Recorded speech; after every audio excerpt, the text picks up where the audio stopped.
नमस्कार। Last class में हमने डिस्कस किया था थर्मोडायनेमिक्स टर्मिनोलॉजी, सिस्टम के टाइप्स के बारे में, एनर्जी के थर्मोडायनेमिक्स के रूल के बारे में, क्या क्या रूल्स थर्मोडायनेमिक्स के होते हैं उसके बारे में स्टडी किया था। इस क्लास में हम बात करेंगे थर्मोडायनेमिक्स इक्विलिब्रियम। थर्मोडायनेमिक्स इक्विलिब्रियम क्या चीज़ होती है? तो जब भी कोई रिएक्शन होती है तो रिएक्टेंट रिएक्ट करके और प्रोडक्ट बना लेता है।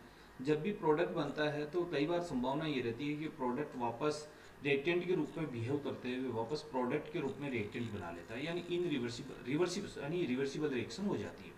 रिवर्सिबल रिएक्शन जब भी होती है तो rate of forward reaction equal to rate of backward reaction हो जाती है। ऐसी कंडीशन में एक इक्विलिब्रियम बन जाता है, साम्य बन जाता है कि न तो अग्र अभिक्रिया चलती हुई दिखती है न पश्चात अभिक्रिया चलती हुई दिखती है, तो इसको हम बोलते हैं साम्य। तो थर्मोडायनेमिक्स में जब भी प्रोसेस की बात करते हैं तो प्रोसेस फॉरवर्ड प्रोसेस और बैकवर्ड प्रोसेस, जब दोनों प्रोसेस चलते हुए प्रतीत ना हो, ऐसा लगे कि प्रोसेस रुक गया हो, तो ऐसी कंडीशन को हम बोलते हैं साम्य। तो थर्मोडायनेमिक्स में साम्य को तीन तरह से डिवाइड करते हैं। एक होता है thermal equilibrium, chemical equilibrium and mechanical equilibrium. Thermal equilibrium में जो रिएक्टेंट और प्रोडक्ट के बीच में टेम्परेचर में चेंजेस लगभग जीरो हो जाता है, यानी कि कम हो जाता है, बंद हो जाता है।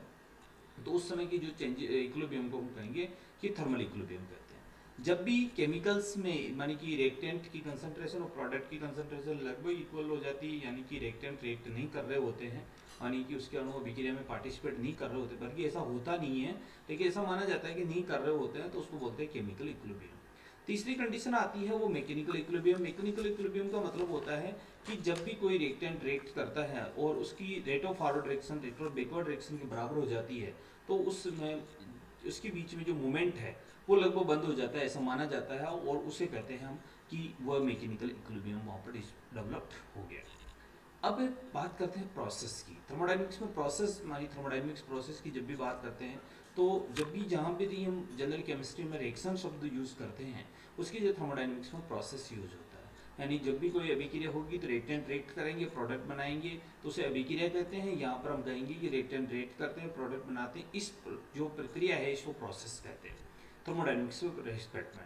तो प्रोसेस को अलग अलग चीज में डिफाइन किया गया है। सबसे पहला आता है आइसोथर्मल प्रोसेस। आइसोथर्मल प्रोसेस का मतलब होता है कि किसी भी प्रोसेस के प्रारंभिक अवस्था और अंतिम अवस्था में टेम्परेचर यदि सेम होता है, मानी ताप में परिवर्तन जीरो होता है, dt इक्वल टू जीरो होता है, तो उसे हम बोलते हैं आइसोथर्मल प्रोसेस, यानी energy changes will be zero. इसमें एनर्जी में कोई चेंज नहीं होता है। दूसरा आता है एबायोटिक प्रोसेस। एबायोटिक प्रोसेस मानी रुद्धोष्म प्रक्रम वो प्रक्रम होते हैं जिसमें अचानक टेम्परेचर गिर जाता है, यानी अर्थात ऊर्जा गिर जाती है या ऊर्जा एकदम डाउन हो जाती है, आवेश जो होता है वो कम हो जाता है, यानी ये अचानक होने वाली घटना है। तो रुद्धोष्म प्रक्रम वो प्रक्रम होते हैं जो कि ताक्षणिक होते हैं और जिसमें एनर्जी का वैल्यू नेगेटिव हो जाती है, यानी आवेश की वैल्यू नेगेटिव हो जाती है, टेम्परेचर की वैल्यू नेगेटिव हो जाती है।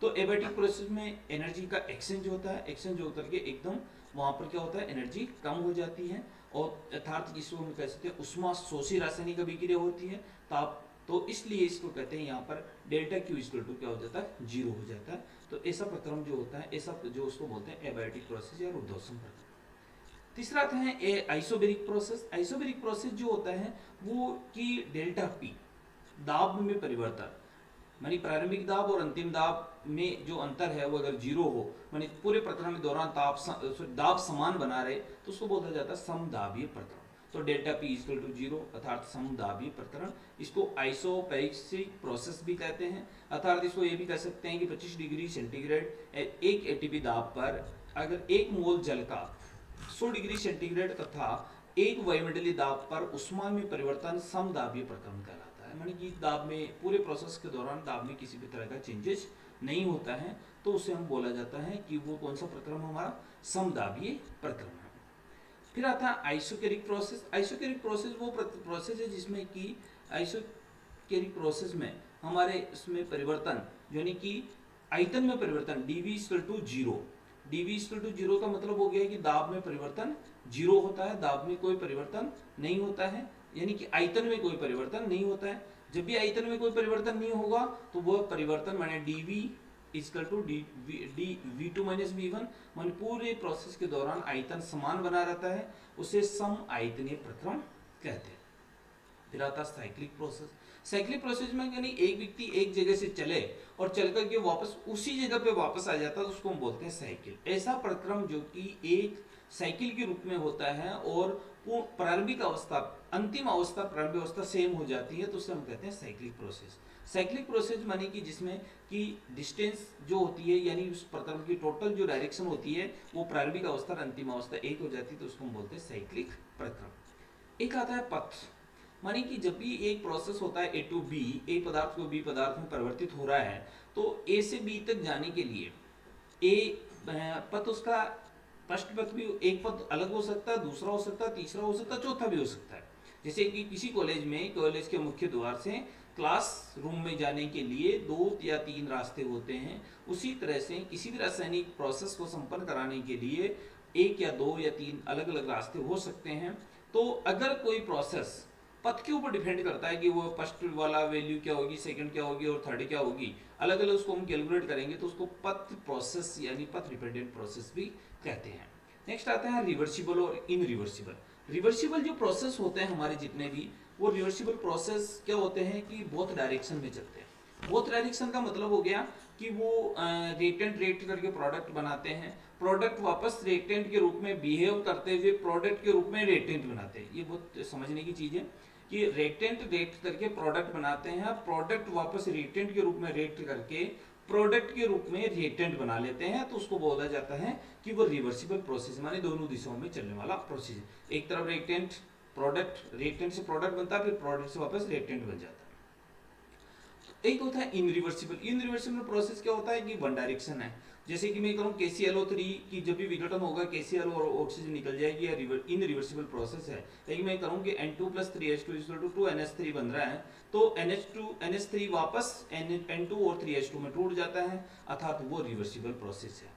तो रिवर्सिबल प्रोसेस जो होते हैं वो स्लो होते हैं फर्स्ट ऑफ ऑल, और इन रिवर्सिबल प्रोसेस को मैं डिफरेंशिएट कर रहा हूँ रिवर्सिबल इन रिवर्सिबल में। तो रिवर्सिबल प्रोसेस ऑलवेज स्लो होते हैं, बट इन रिवर्सिबल प्रोसेस हमेशा फास्ट होते हैं, उनकी रेट ऑफ रिएक्शन फास्ट होती है, मानी जल्दी वो संपन्न हो जाते हैं। जो रिवर्सिबल प्रोसेस हमारे वो कई छोटे छोटे स्टेप्स में यानी पदों में संपन्न होते हैं, मानी कंटिन्यूसली होता है, सतत प्रक्रिया है। जबकि ये जो होते हैं वो 1 या 2 स्टेप में पूर्ण हो जाते हैं इन रिवर्सिबल वाले, इसलिए इसको कह सकते हैं असतत प्रक्रिया कह दीजिए, या इसको कह सकते हैं कि बहुत जल्दी ये संपन्न हो जाते हैं। ये जो रिवर्सिबल प्रोसेस है वो दोनों दिशाओं में होते हैं, दिशा कोई सी भी हो सकती है, उसका दिशा परिवर्तित हो सकती है, कोई सी दिशा में संपन्न करवाई जा सकता है। इन रिवर्सिबल की डायरेक्शन 1 होती है, मानी 1 डायरेक्शन में ही संपन्न हो पाएगा। जैसे PCl5 = PCl3 + Cl2, उल्टा करें तो PCl3 + Cl2 = PCl5, N2 + O2 = 2NO, 2NO पर टूट जाएगा N2 + O में, तो यानी डायरेक्शन बहुत डायरेक्शन में चलने वाले हैं। लेकिन KClO3 की बात करोगे तो KClO3 KCl + O2 में अगर जब भी टूटेगा तो उस रिएक्शन में वापस KCl और O2 मिलकर के वापस माने KClO3 नहीं बना सकते। दैट इज वो कंप्लीटली इनरिवर्सिबल प्रोसेस है, वापस रिएक्टेंट नहीं बन सकता, रिएक्टेंट आपका नहीं बन सकता, तो उस प्रोसेस को रिएक्शन माने कि एक डायरेक्शन में चलने वाला। रिवर्सिबल प्रोसेस जितने भी हमारे पास में है उसमें हम अपनी चाह से टेम्परेचर, प्रेशर और कंसंट्रेशन में चेंज करके मैक्सिमम प्रोडक्ट, डिजायर प्रोडक्ट प्राप्त कर सकते हैं, मानी कार्य अधिकतम कार्य प्राप्त किया जा सकता है। लेकिन जब इनरिवर्सिबल प्रोसेस की बात की जाती है तो इनरिवर्सिबल प्रोसेस में अधिकतम कार्य की प्राप्त मानी कार्य के बारे में तो गणना करना पॉसिबल नहीं है, क्योंकि रिएक्शन बहुत फास्ट होती है, सो फास्ट रिएक्शन भी जनरली इनको कंसिडर करते हैं। दूसरा है कि प्रीपार्श्व में कोई स्थायी परिवर्तन हुए बिना प्रारंभिक अवस्था प्राप्त कर लेता है। N2 + 3H2 = 2NH3, वापस NH3 टूट गया N2 प्लस, तो वापस N2 और 3H2 बन गया, यानी कि इसको कह सकते हैं कि प्रारंभिक अवस्था में प्रोसेस वापस आ जाता है। लेकिन जब भी हम इनरिवर्सिबल की बात करते हैं तो कोई भी प्रोसेस प्रारंभिक अवस्था में वापस नहीं आ पाता है। तो ये हमारे पास टोटल प्रोसेस हो गए, टाइप ऑफ प्रोसेस जिसको हम डिस्कस करते हैं कि प्रोसेस अलग अलग तरह के प्रोसेस की हम बात कर रहे हैं कि process reversible, irreversible, isobaric, isochoric, isothermal, adiabatic, cyclic, इन सब टोटल को डिफाइन किया जाता है कि टाइप ऑफ प्रोसेस। तो थर्मोडायनेमिक्स की जब भी स्टडी की जाती है तो प्रोसेस बहुत इंपॉर्टेंट पार्ट होता है, माने प्रोसेस को डिफाइन करना बहुत जरूरी होता है कि प्रोसेस के द्वारा ही किसी थर्मोडायनेमिक स्टेट फंक्शन और उसके बारे में हम बात की जाती है। तो हम इसमें इस अगले वाले जो लेक्चर हमारा उसमें हम स्टडी करेंगे स्टेट फंक्शन ऑफ थर्मोडायनेमिक्स, मानी thermodynamics state function. Thank you.